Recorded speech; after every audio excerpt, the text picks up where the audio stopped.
Walk through any supermarket produce aisle and you'll notice something strange. The vegetables all look similar, taste predictable, and grow fast.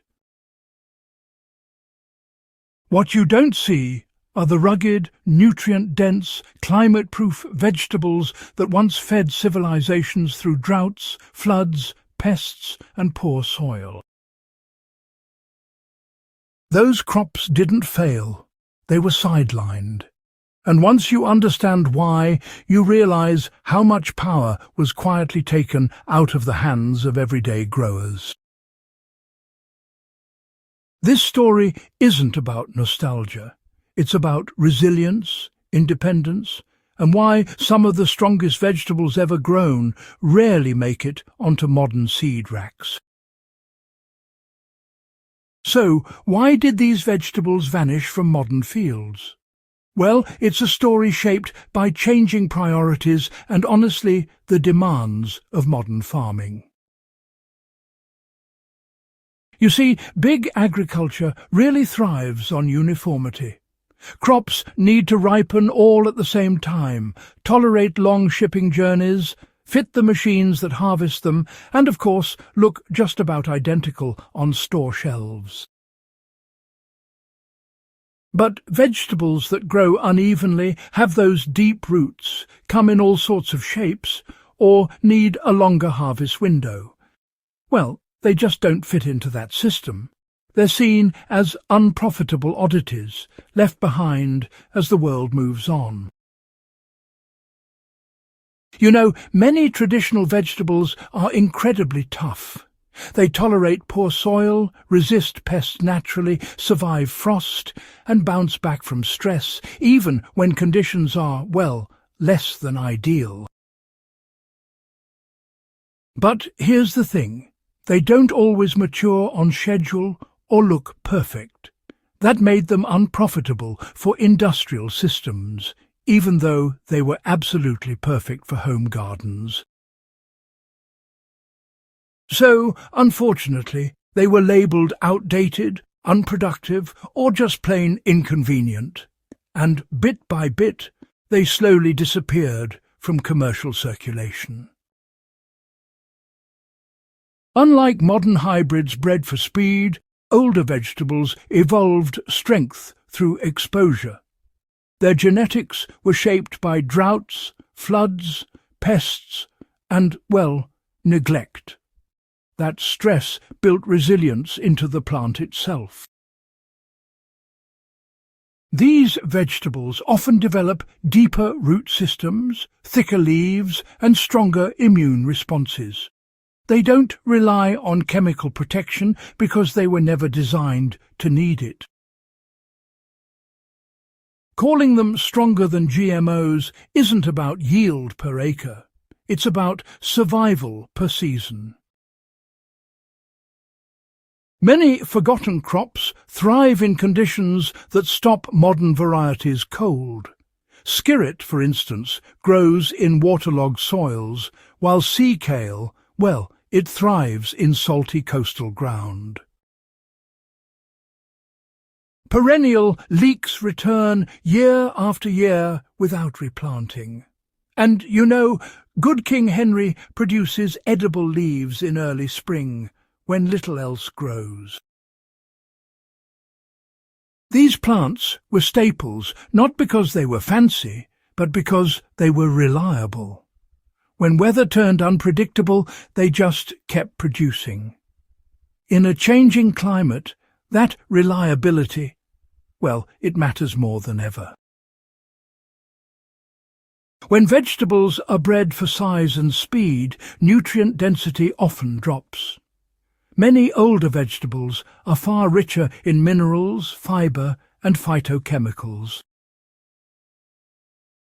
Leafy greens like sorrel, orache, and landcress contain higher iron and vitamin content than many modern lettuces. Root crops like scorzonera and salsify provide complex carbohydrates and minerals that store well and digest slowly. These foods fueled labour-intensive societies, They weren't empty calories. You know, older vegetables often confuse or repel pests naturally.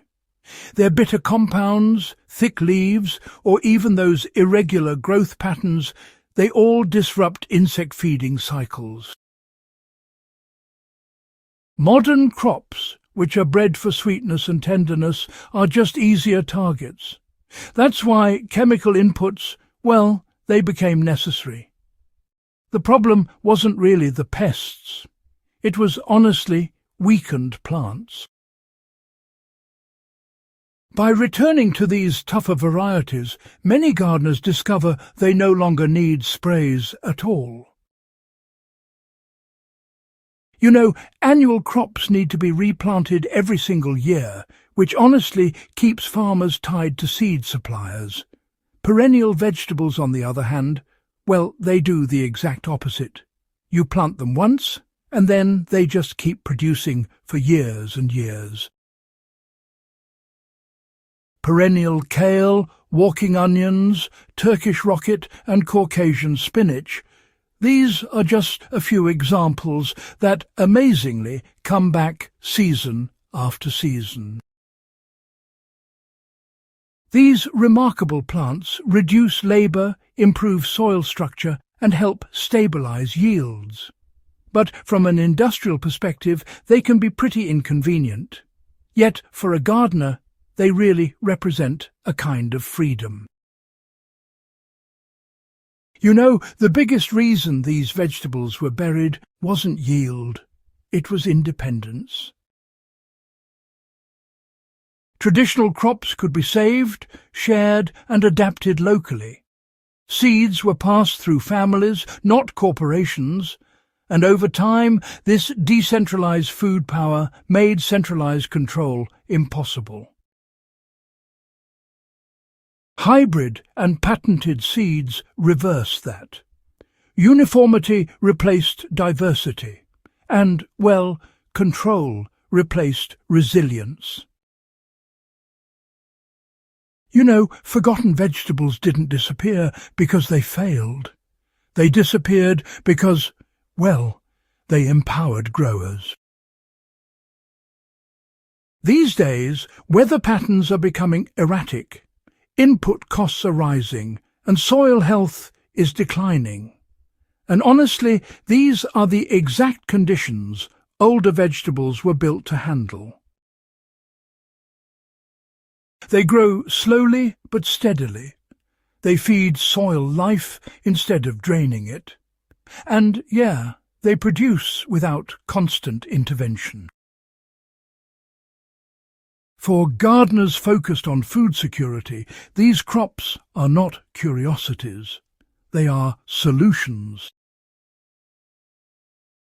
Most forgotten vegetables are easier to grow than modern varieties once established.